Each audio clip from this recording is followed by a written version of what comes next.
ליצור מנוזל, או אדם שיכול ליצור מחמר?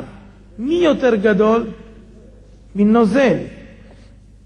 אמרה לו, תראה, הקדוש ברוך הוא ברא את האדם מנוזל. ממה נבראנו? מטיפה סרוחה, טיפונת, מיליונית של טיפה סרוחה, ותראו איזה קהל גדול יושב פה. אם אני אשפוך עכשיו טיפה מהמיץ, ואני אחכה 9 חודשים, יהיה פה בקבוק מיץ?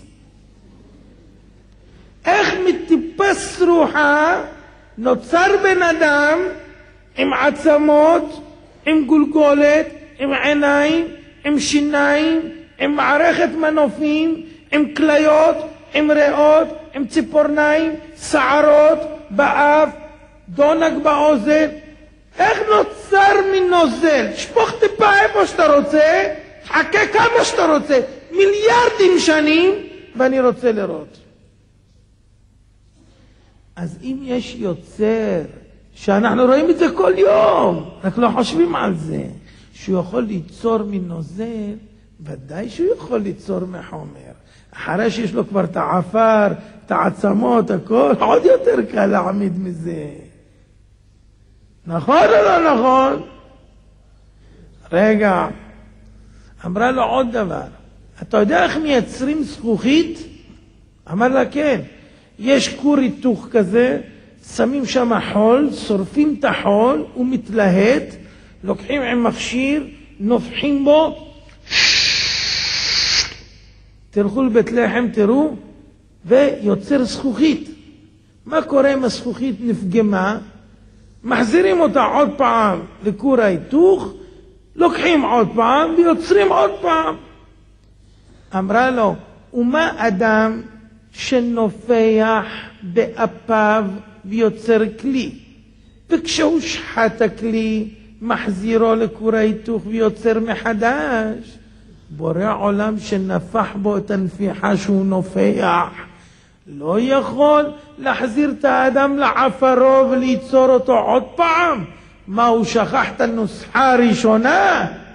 איך הוא העמיד אדם הראשון?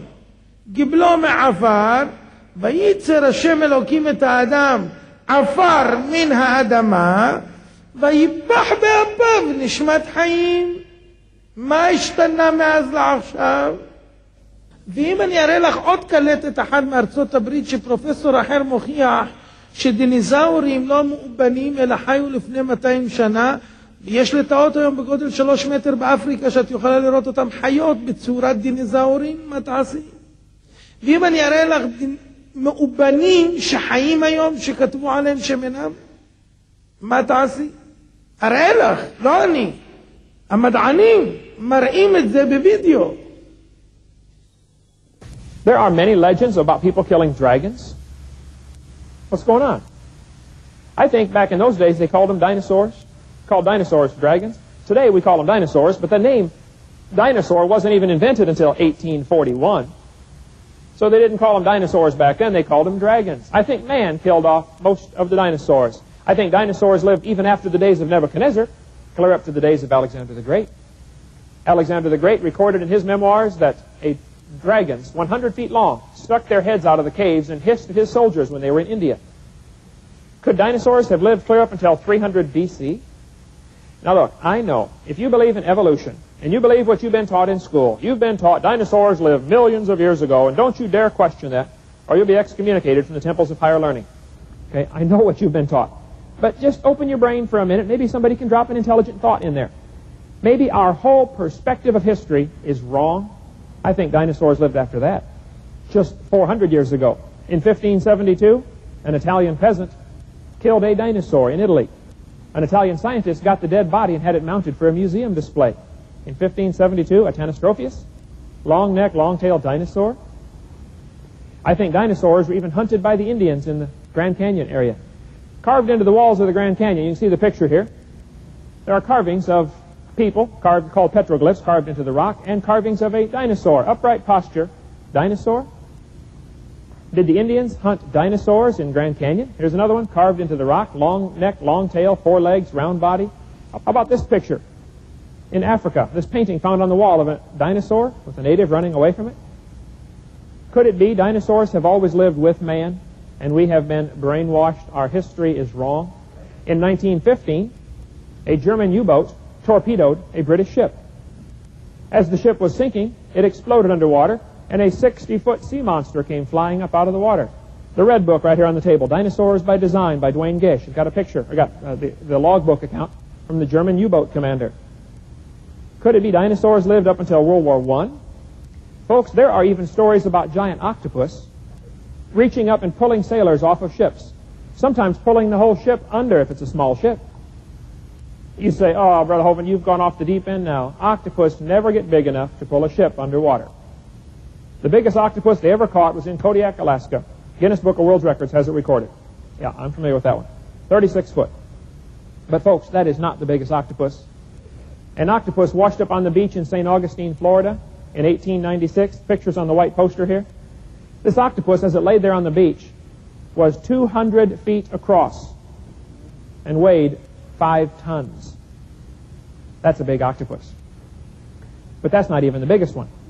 A whale was caught in Seattle, Washington, off the coast of Seattle. All around the whale's body were 18-inch round scars, circular sucker marks from an octopus that wrapped completely around the whale and tried to drown the whale. Inside the whale's stomach, they found one arm to an octopus. The arm was 150 feet long. The whale had apparently bitten the arm off. The article was published in 1910. New York Herald. Is a brontosaurus roaming Africa's wild? There have been expeditions into that swamp over the last 100 years that almost all of them come back and say, man, there could be dinosaurs, or there are dinosaurs in there. 1948, Saturday Evening Post. Here's the article right here. 1948, Saturday Evening Post. There could be dinosaurs still alive in the Congo swamp. 1980, Roy Mackal, University of Chicago, biology professor. Name, address, and phone numbers in the front cover. This book has had a rough life, as you can see. Roy Mackal went to the swamp. He read all these reports from these Congo expeditions and from the Belgian reports, and he said, you know, I'm going to go check it out for myself. Now, Dr. Mackal believes in evolution, big time, okay? He's retired now from biology, teaching biology at University of Chicago. Put his name, address, and phone numbers in here. And since we're making a tape, I have the old address at 5555 South Ellis Avenue. That's the university address, room 307. I think he still gets mail there if you want to get a hold of him. But dinosaur's still alive. He went to the swamp in 1980, spent 6 weeks. Traveled around, talked to natives that live in the swamp. They went by canoe up in there as far as they could go. And they asked the natives about the different animals that live in the swamp. He gathered enough information to make his curiosity peak, and he said, man, I'm going back. The next year, he went back in 81 and spent $250,000 in 9 weeks doing research on dinosaurs that might still be alive. As he traveled around in the swamp, he interviewed different people who lived there, and he showed them pictures in coloring book type stuff, different sketches of different animals, to see if the natives recognized the animal. And he talked to them through an interpreter, Congolese. He asked them, he said, do you have any animals that look like this? And the natives said, oh yeah, that's Mokili Membi. He lives out in the swamp. He's about 25 feet long, got a body about as big as a hippo, long tail, long neck, not very friendly, very, very shy, reclusive animal, lives in the swamp, you know. Turn the page. What else you want to know? Just no big deal. Dr. Mackal said, fellas, that is a dinosaur. Don't you know they've been dead for 70 million years? And the natives said, we're sorry, we didn't know that. See, we've never been to the University of Chicago to study evolution. All we know is we see them out there in the swamp once in a while. As he traveled around, he interviewed folks all over. The interviews are right there in the book. You can read it, or you can get it from him in Chicago. Get the book. The natives said, yeah, there are not very many of them left. There's a few out there. They live underwater, very shy. When they hear some noise, they duck under the water. Chances of seeing one are pretty slim. But most of the great hunters, most of the old men, had seen one once or twice in their lifetime, Mokili Membi. They said their favorite plant to eat was the Malombo plant. And they showed Dr. Mackal the plants. That's the Malombo plant.